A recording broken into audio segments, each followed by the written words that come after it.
ভোরের আলো ফোটার আগেই নওগাঁর ধামইরহাট সীমান্তে তীব্র উত্তেজনা। বর্ডার গার্ড বাংলাদেশ বা বিজিবির চৌকস টহলে দলের তাৎক্ষণিক ও দৃঢ় পদক্ষেপে ব্যর্থ হয়ে গেল ভারতীয় সীমান্তরক্ষী বাহিনী বিএসএফের পুশিনের বড় এক অপচেষ্টা। ৩ জন পুরুষ, ৩ জন নারী এবং ৩ জন শিশুসহ মোট ৯ জন নাগরিককে জোরপূর্বক বাংলাদেশের অভ্যন্তরে ঠেলে দেওয়ার সময় অত্যন্ত শক্ত অবস্থান নিয়ে তা রুখে দেয় বিজিবি।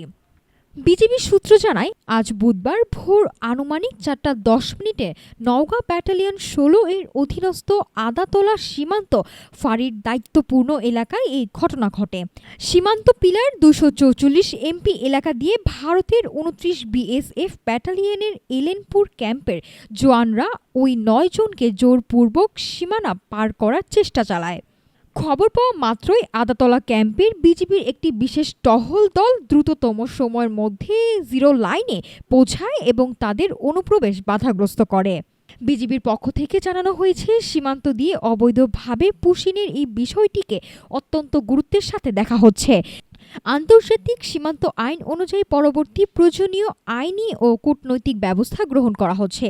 এদিকে বিএসএফের এমন উস্কানিমূলক কর্মকাণ্ডের জেরে স্থানীয় ধামইরহাট সীমান্ত এলাকায় কিছুটা উত্তেজনা এবং সাধারণ মানুষের মনে আতঙ্ক বিরাজ করছে।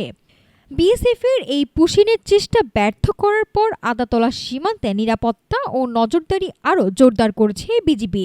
যে কোনো ধরনের অনাকাঙ্ক্ষিত পরিস্থিতি এবং উস্কানি মোকাবেলায় বাংলাদেশ সীমান্তে এখন সর্বোচ্চ সতর্ক অবস্থানে রয়েছে ১৬ ব্যাটালিয়নের জওয়ানরা।